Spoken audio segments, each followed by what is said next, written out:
Hi అండి. మా పిల్లలకి క్యారేజీలోకి టమాటో పప్పు చేస్తున్నా. ఎలా చేస్తున్నానో చూసేయండి. ఇదిగోండి, బాగా కడిగి పెట్టుకోవాలి కందిపప్పుని. కొంచెం సేపు నాననిచ్చాలి. బాగా కడిగి పెట్టుకొని నాననిచ్చి, ఇదిగోండి టమాటో, ఉల్లిపాయ, పచ్చిమిర్చి కట్ చేసి పెట్టుకోవాలండి. కట్ చేసి పెట్టుకొని ఇవన్నీ దీంట్లో వేయాలి. వేసి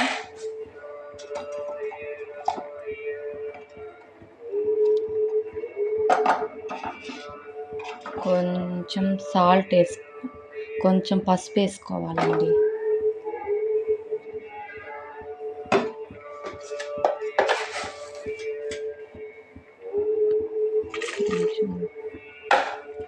వేసుకొని కొంచెం ఆయిల్ వేసుకుంటే తొందరగా ఉడుకుతుందండి.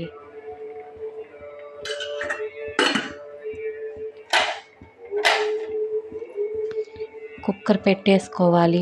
3 విజిల్స్ రానిచ్చి తర్వాత ప్రాసెస్ చెప్తానండి.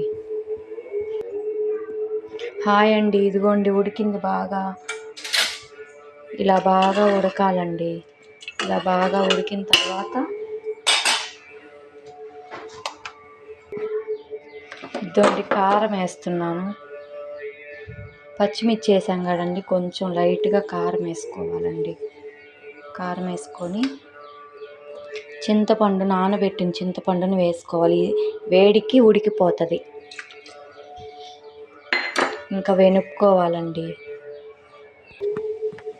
ఇదండి తాలింపు వేసే ముందు కొంచెం మా పిల్లలు నంచుకోవడానికి వడియాలు వేపుతున్నానండి. ఇవి వేపేసినాక అప్పుడు ఉల్లిపాయలు వేసి తాలింపు వేస్తా. పప్పుకి చూపిస్తాను. ఇదండి తాలింపు వేస్తున్న. తాలింపుకి కావాల్సిన ఇంగ్రీడియంట్స్: కరివేపాకు, ఉల్లిపాయ, సాంబార్ పొడి, చున్నులపాయ, తాలింపు గింజలు. ఇగో తాలింపు గింజలు వేస్తున్నాను చూడండి. కొంచెం జీలకర్ర, 2 మెంతులు వేసి బాగా ఉల్లిపాయలు వేసి బాగా వేగనిచ్చాలండి.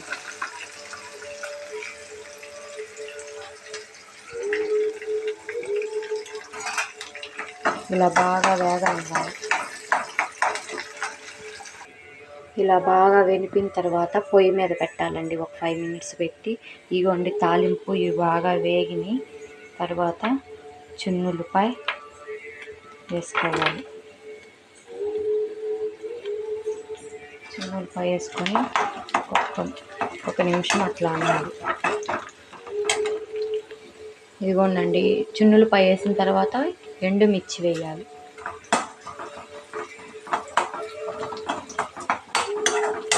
అది బాగా వేగిన తర్వాత కరివేపాకు,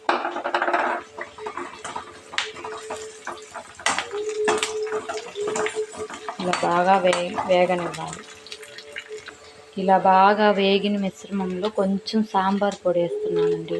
టేస్టీ కోసం బాగుంటుంది. కొంచెం సాంబార్ పొడి వేసుకోవాలి.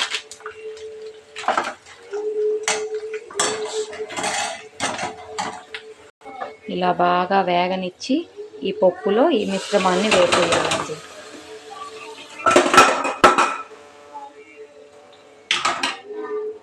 గబక్కన జారిందండి. ఈ తాలింపుని దీనిలో వేసినాక ఒక్కసారి కలబెట్టుకోవాలండి. కలబెట్టుకొని కొంచెం లాస్ట్గా ఇదిగోండి కొత్తిమీర వేసుకుంటే మంచి వాసన, బాగా టేస్టీగా ఉంటుంది. ఉంటే వేసుకోండి, లేకపోతే లేదు. నా దగ్గర ఉంది కాబట్టి వేసానండి. టేస్టీ పప్పు అండి, టమాటో పప్పు. ఎలా ఉందో కామెంట్ బాక్స్లో కామెంట్ పెట్టండి. ఇద్దండి మా పిల్లలకి క్యారేజీ సర్దేశాను. టమాటో పప్పు, వడియాలు ఈరోజు స్పెషల్ అండి. ఇద్దండి మా టమోటా పప్పు. ఎలా ఉందో కామెంట్ బాక్స్లో కామెంట్ పెట్టండి. Thank you.